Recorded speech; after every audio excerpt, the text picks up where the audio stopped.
নবীকে ডেকে বলে, আজরাইল তুমি আমার কাছে একটু বসো, তোমার সাথে আমি একটু কথা বলবো, তোমাকে কিছু কথা জিজ্ঞাসা করবো।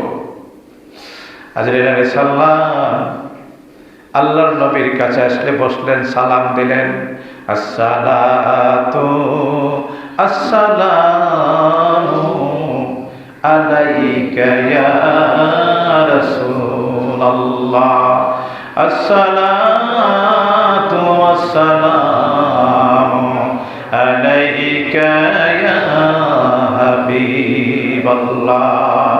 নবী গো, কে কিসের জন্য আমাকে ডাকছেন?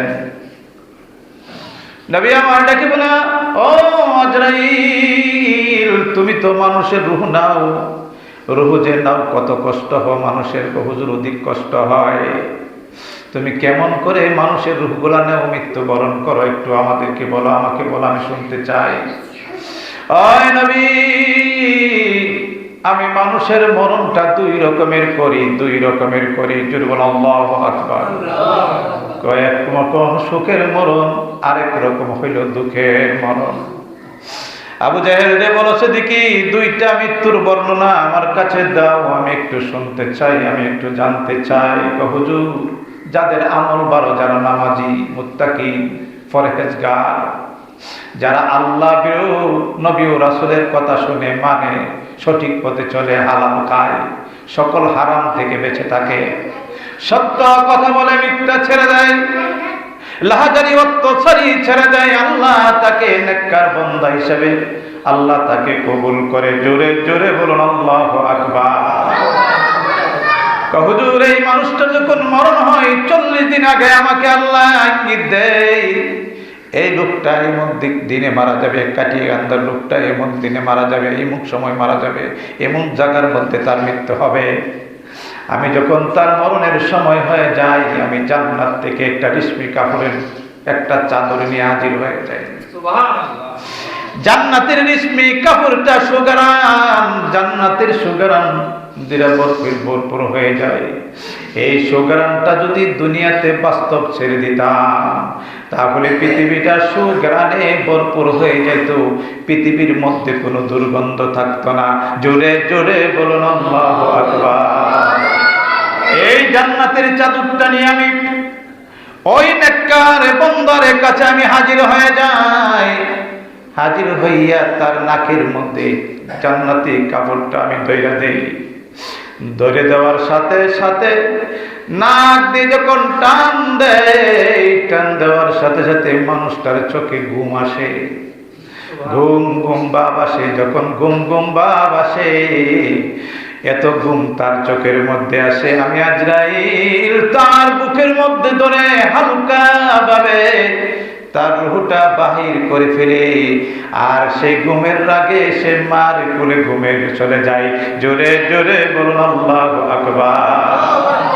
এত সুন্দর মরণ আমি নেককার বান্দাদেরকে দেই।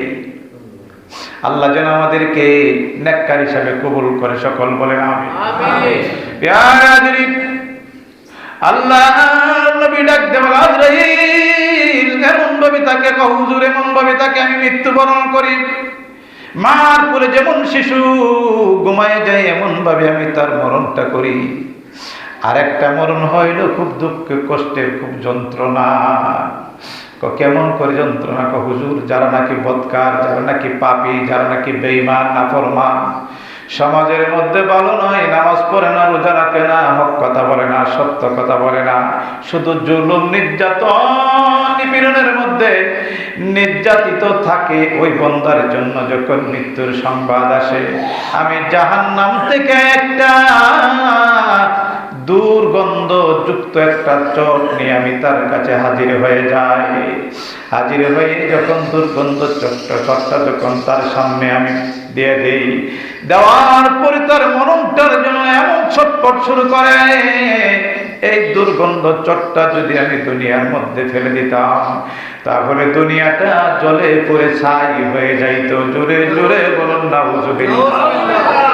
প্যারে হাজির, গভীর খেয়াল। নবী ডাকতে বলেন, আর কি অবস্থা হয়? আমার চেহারাটা এমন অবস্থা, বিকট একটা চেহারা হয়, যে চেহারাটা আমার দুইটা দাঁত, দুইটা দাঁত আকাশ এবং জমিনের মতন এত বড় বড় দুইটা দাঁত বাহির হয়ে যায়, আমার চোখ দুইটা নীল বর্ণ হয়ে যায়। আমার চেহারাটা দেখার পরে ওই বদকার বান্দাটা, তার কলিজার মধ্যে কোনো পানি থাকে না, তার কোনো হুঁশ থাকে না, তার কলিজার পানি শুকায় যায়, জিহ্বার পানি শুকায় যায়।